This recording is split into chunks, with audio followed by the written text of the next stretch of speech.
Bienvenidos a un nuevo capítulo de Ecos del Oriente. Hoy vamos a analizar cómo el Oriente Medio llegó al estado en el que está hoy. Para entenderlo, vamos a responder cuatro grandes interrogantes que nos llevan desde la Guerra Fría hasta el presente. Primero quisiera plantearles una primera interrogante. ¿Cómo creen o cómo recuerdan ustedes que se estructuró el sistema de alianzas en el Oriente Medio durante la Guerra Fría? ¿Y se acuerdan exactamente qué pasó con este sistema cuando la Unión Soviética colapsó? Bueno, me gustaría empezar contextualizando un poco, ya que durante la Guerra Fría el Oriente Medio dejó de ser solo una región de estrategia por el petróleo o recursos. Estamos hablando de que las alianzas no se construían solo por afinidad ideológica, sino por supervivencia política. Realmente hubo un esquema de bipolaridad en la región del Oriente Medio como nos la suelen plantear en el plano internacional de comunismo versus anticomunismo. Bueno, los bloques que podemos ver es que por la Unión Soviética, países aliados estaba Siria, Irak, Egipto, hasta los años 70, y en Estados Unidos vemos a Irán, Arabia Saudita y claro también Israel. Ahora aquí el tema es de que se fueron por estos bloques de manera pragmática, buscando sus intereses propios y sobrevivir en el Oriente Medio. Muy bien, sí, para continuar lo que dice Fátima, es muy importante que el saber que cuando cae la Unión Soviética en el 1991, el Medio Oriente prácticamente pierde este equilibrio que existía en la Guerra Fría, el equilibrio que existía de las influencias de las dos potencias, ¿no? Estados Unidos y la Unión Soviética. Varios países árabes, recordemos, se apoyaban en la Unión Soviética para obtener armas, para obtener un financiamiento, un respaldo político y mucho más frente a lo que decía Occidente. Pero después del colapso soviético, los Estados Unidos queda como la única gran potencia, digámoslo, que influye en la región como tal. Entonces cambia totalmente la dinámica, aumenta mucho más la presencia estadounidense, la presencia militar en Medio Oriente, recordemos, y varios países también, esto hace que varios países empiecen a reorganizar sus alianzas por intereses de seguridad, de petróleo o de estabilidad política. Sí, claro, muy bien que lo mencionas. Por el lado soviético, bueno, la URSS convirtió a Medio Oriente en otro tablero de la Guerra Fría, ¿no? Siria, Irak y también en algunos momentos Egipto, ¿no? Quienes recibieron financiamiento, respaldo militar, porque, bueno, Moscú necesitaba frenar la influencia de los Estados Unidos, ¿no?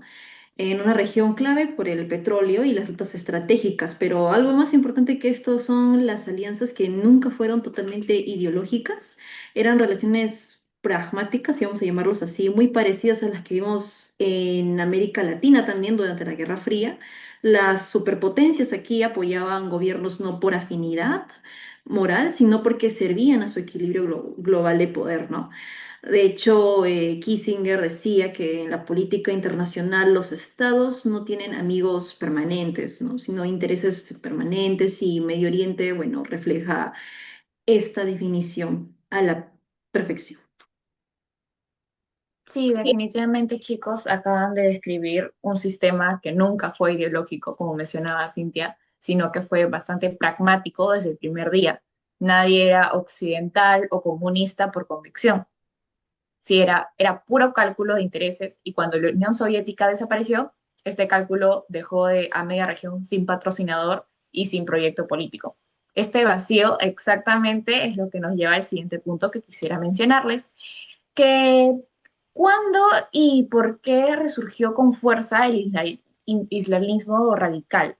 ¿Se acuerdan? Y es importante mencionar grupos como la Hermandad Musulmana, el Hamas, Hezbollah, el Al-Qaeda, el ISIS. ¿Alguien quiere comenzar? Sí. Eh, bueno, yo identifico que el resurgimiento del islamismo radi- radical alcanza una fase de madurez política luego de transicionar de la estrategia de Al-Qaeda, que estaba enfocada en atacar al enemigo lejano, de ahí hacia la construcción territorial del Estado Islámico como lo conocemos o ISIS. Sin embargo, creo que el fenómeno más relevante para este análisis es la aparición de las PMF o Popular Mobilization Forces, que son una coalición de milicias predominantemente chiitas que se institucionalizaron tras la fatwa del ayatollah al-Sistani en 2014 para combatir al ISIS. Eh, en textos académicos se le conoce como un modelo de seguridad híbrida, porque son legalmente una agencia del Estado iraquí y reciben presupuesto oficial, pero en lo que es operaciones, mantienen una autonomía que responde a la influencia estratégica de Irán. Entonces, en este caso vemos que la identidad religiosa se superpone a la estructura del Estado nacional. Sí, bueno, creo que para entender más el surgimiento del islamismo radical, hay que verlo más como una respuesta política y social que solamente religiosa, ¿no? Porque después de de derrotas como la del 67, muchas personas comenzaron a sentir que el nacionalismo árabe había fracasado porque los gobiernos no lograron ni estabilidad ni las promesas de modernización que habían hecho, ¿no? Entonces ahí había movimientos como la Hermandad Musulmana que empezaron a ganar más apoyo porque ofrecían una identidad política distinta y criticaban como que la corrupción y la cercanía de varios gobiernos con Occidente. Entonces el autor Gilbert Kelper menciona que el islamismo creció justamente en contextos donde existían frustración social y, bueno, una crisis de legitimidad política. Sí, claro, precisamente Hamas y Hezbollah, bueno, suelen verse como partes del mismo fenómeno islamista, pero representan pues realidades muy distintas, ¿no? Hamas surge desde la causa palestina y funciona más como un movimiento de resistencia territorial, pues, ¿no? Hezbollah, en cambio, actúa como casi un estado dentro del Líbano, respaldado por Irán y pues con su capacidad militar regional que tiene. En cierto sentido, Hezbollah se parece más a un actor geopolítico, comparándolo, ¿no?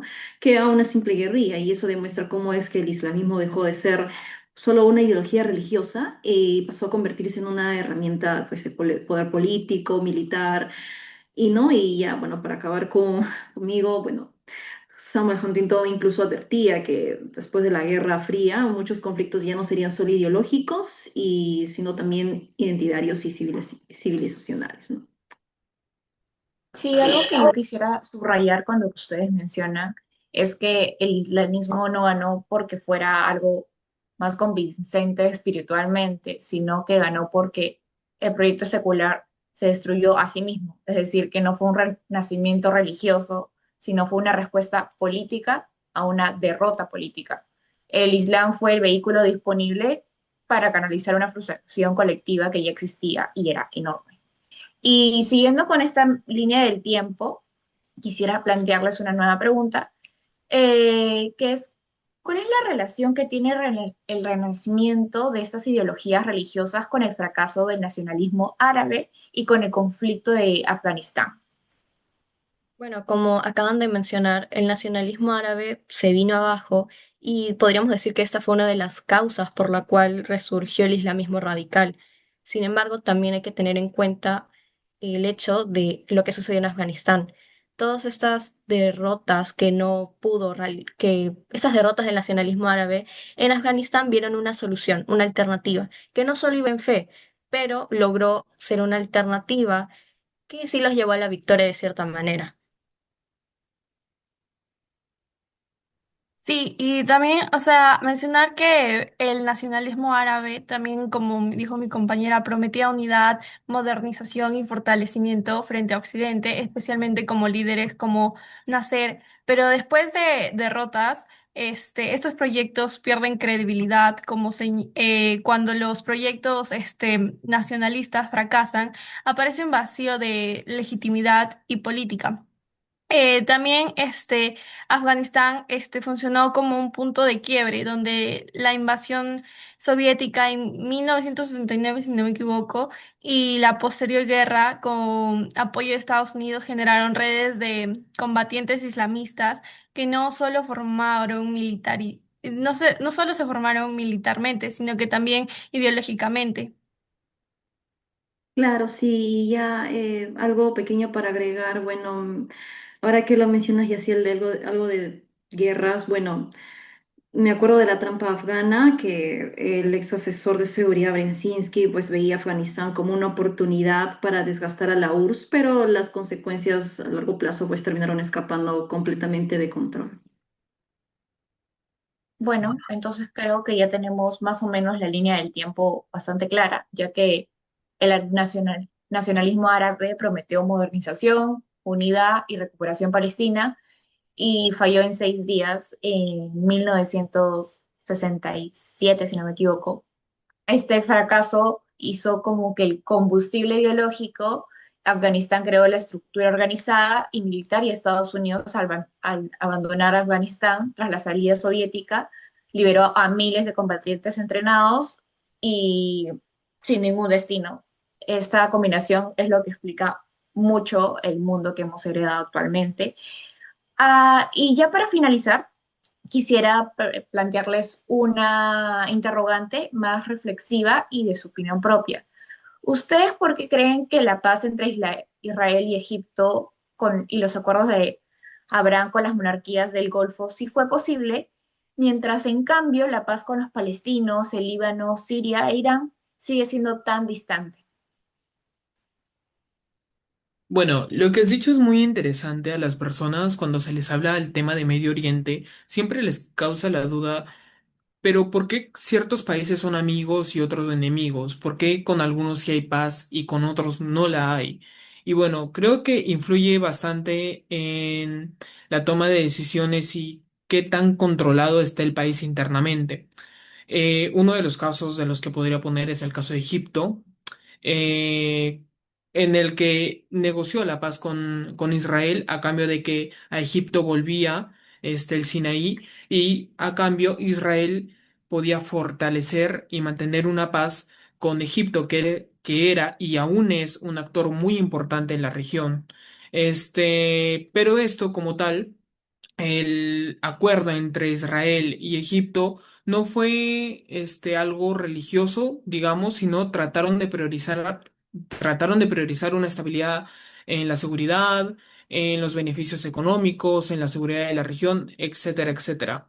En otros casos, como los conflictos, ya dígase como el de Palestina o el de Irán, el problema ya no es solamente político, sino que también es histórico, es territorial e incluso también es simbólico. Los temas como Jerusalén, los temas como Palestina o la influencia regional de Irán hace que sea mucho más difícil llegar a estos acuerdos.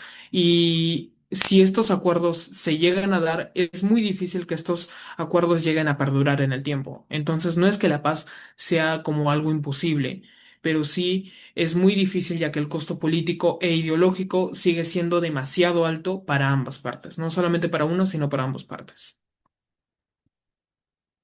Sí, concuerdo bastante con lo que dices, Moisés, pero ahora último he estado leyendo a un autor que es John Mersheimer y no puedo evitar analizar esta situación bajo su lente teórico del realismo ofensivo, el cual menciona en obras como El lobby israelí y su influencia con la política exterior estadounidense o La tragedia de las grandes potencias. eh, yo identifico que la paz solo ocurre cuando el actor deja de ser una amenaza al equilibrio de poder. Y podría dar el ejemplo de la crisis de Suez en el 56, con el protocolo de Sèvres, donde se documenta esta colusión de Reino Unido, Francia e Israel, en la que se usa a Israel como estado detonante o trigger state, para que luego Francia e Israel tomen esta parte del territorio y políticamente, bueno, es, esto fue premeditado por el mediante el protocolo de Sèvres como una estrategia de liberar el estrecho de Teherán, que le beneficiaría a Israel, pero también para quitar a Nasser del poder. Entonces, aquí entra a tallar lo que mencionabas de velar por decisiones políticas. Entonces, yo creo que el realismo ofensivo, esta teoría como que explica bastante lo que es el sistema anárquico, el hecho de que los estados estén obligados a maximizar su poder, buscar una hegemonía para garantizar su propia supervivencia. Entonces, mientras Irán se ha percibido por Israel y Estados Unidos como un competidor por la hegemonía regional, cualquier acuerdo será completamente inviable y sería, em, por así decirlo, muerto al nacer, como los puntos que propuso Trump hace un tiempo. Como diría Mersheimer, como indica en sus obras, el conflicto con Irán es un choque de seguridad pura, donde cada parte ve en el fortalecimiento del otro una amenaza existencial a sí mismo. Esto es un claro ejemplo, bueno, un claro ejemplo de esto sería lo sucedido en Suez en 56.